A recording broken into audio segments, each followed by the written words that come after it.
Hello tout le monde, aujourd'hui on se retrouve pour une nouvelle vidéo. Donc du coup c'est une journée dans mon assiette. Donc là je vais vous montrer mon petit déjeuner. Donc déjà je vais prendre 2 tranches de pain de mie. Et ensuite je vais venir casser 2 œufs que je vais mélanger dans quelques minutes. Du coup pour faire des sortes de brouillés entre guillemets. Je sais que les gens ils les mélangent pas avant, mais moi je le fais toujours ça. Donc là du coup je les ai fait cuire. Ils avaient vraiment une tête trop bizarre. Je sais pas pourquoi ils ressemblaient à des trucs trop bizarres. Genre vraiment, je sais pas, ils avaient une tête pas normale. Enfin bref. Donc ensuite du coup j'ai mis les œufs sur le pain de mie. Oui, je n'ai pas mis de trucs en dessous, ni fromage, ni rien. Genre je sais pas, je sais que c'est bizarre, mais moi j'aime bien quand c'est comme ça. Enfin bref. Donc voilà, et je prends de la spiruline. C'est des compléments alimentaires de fer parce que j'ai des carences en fer, tout simplement. Donc voilà pour le petit déjeuner. Ensuite, on va passer au repas du midi. Donc là, j'ai pris des lentilles vertes, je crois. C'est ma mère qui les avait fait cuire avant, parce que c'était des lentilles en vrac. Mais du coup, je sais pas combien de temps il faut les faire cuire. J'ai pris des haricots rouges et du soja déstructuré. Donc du coup, j'ai mis tout ça dans une poêle. Donc c'est pour faire une sorte de chili. Ensuite, j'ai rajouté du riz et de la sauce tomate. Donc pour information, et du maïs aussi, j'avais oublié. Donc pour information, c'est un plat assez complet mais assez calorique parce qu'il y a beaucoup de féculents en fait, il y a beaucoup de légumineuses, etc. Donc c'est assez féculenteux, enfin il y a beaucoup de féculents, voilà, mais c'est pas hyper calorique, mais il y a quand même pas mal, de féculents en fait, du riz, des haricots rouges, du maïs et des lentilles. Donc ça fait quasiment 4 sortes de féculents, donc c'est vraiment pas mal, même si tout ce qui est légumineuses, haricots rouges, etc. c'est quand même plus des protéines, en tout cas pour moi qui suis végétarienne. Donc voilà, j'ajoute la sauce tomate, un petit peu d'épices, j'ai mis du paprika doux et du sel. Je m'y connais pas trop en épices, donc j'ai mis quelques trucs. Donc voilà, donc là j'ai fait cuire tout ça.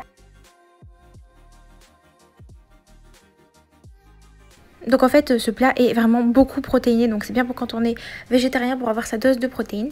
Ensuite on passe au repas du soir. Donc pour le repas du soir j'ai pris une courgette que j'ai fait en lamelles comme ça pour faire des sortes de tagliatelles de courgettes, et j'ai fait la même chose avec des carottes.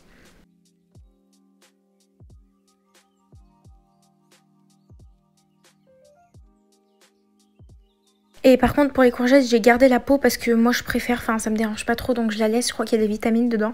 Donc j'ai fait j'ai mis tout dans une poêle, j'ai rajouté un petit peu d'eau pour les faire fondre en quelque sorte, du paprika, du sel, et j'ai aussi mis, comment ça s'appelle, de la sauce soja. Donc là la mienne elle est salée, mais je préfère quand elle est sucrée, c'est largement meilleur. Oui, j'ai mis 3 tonnes de paprika parce qu'il voulait pas sortir, donc du coup c'est la sauce soja salée. J'aime pas trop la salée, mais en vrai c'est convenable, et j'en ai mis 3 tonnes, je vous conseille d'en mettre moins.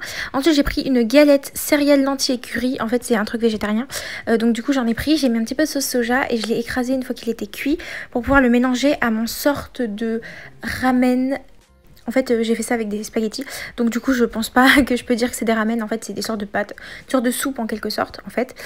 Donc voilà, donc ensuite maintenant je vais venir passer à la soupe. Donc je vais prendre un bouillon de légumes que je vais mettre dans de l'eau chaude.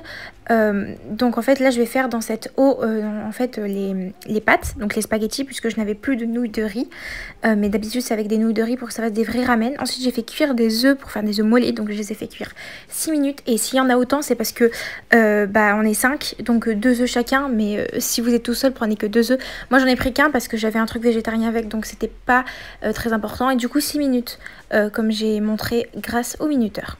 Donc voilà, ensuite je les ai mis dans de l'eau froide du coup pour empêcher, enfin pour arrêter la cuisson. Et là une fois que ma soupe était prête, j'ai rajouté des spaghettis. Donc comme je vous ai dit c'est meilleur avec des nouilles de riz, mais moi j'en avais plus, donc je vous conseille quand même de mettre des nouilles de riz, parce que là du coup on peut pas vraiment appeler ça des ramen en fait, c'est plutôt des faux ramen on va dire, une sorte de recette revisitée. Donc voilà, j'ai fait cuire mes petits spaghettis.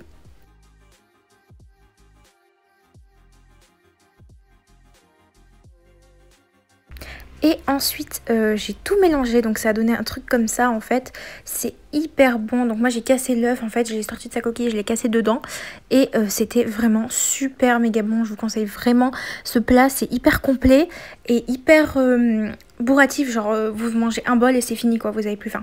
Donc voilà, j'espère que cette vidéo vous aura plu, n'hésitez pas à liker, commenter, partager et vous abonner, et moi je vous dis à jeudi.